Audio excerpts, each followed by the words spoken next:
السلام علیکم ورحمۃ اللہ وبرکاتہ۔ اعوذ باللہ من الشیطان الرجیم، بسم اللہ الرحمن الرحیم۔ محترم سامعین، نبی کریم صلی اللہ علیہ وسلم نے فرمایا، نماز جنت کی کنجی ہے، نماز شیطان کا منہ کالا کرتی ہے،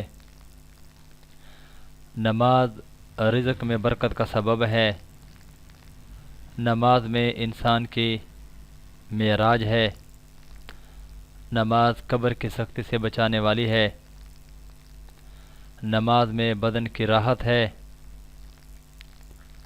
فضائل اعمال کے اندر یہ تمام احادیث جو آپ سب کے سامنے پڑھی گئی ہیں یہ موجود ہیں۔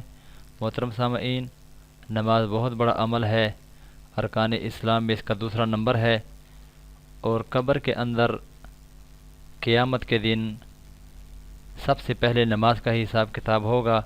میں دعا کرتا ہوں کہ اللہ رب العزت ہم سب کو 5 وقت کی باجماعت نماز پڑھنے کی اللہ تعالیٰ توفیق عطا فرمائے، ہماری بخشش و رحمت کا ذریعہ بنائے، اور اللہ رب العزت ہمارے تمام مسلمان مرحومین کی بخشش کا ذریعہ اور وسیلہ بنائے۔ اللہ ہم سب کا حامی و ناصر ہو۔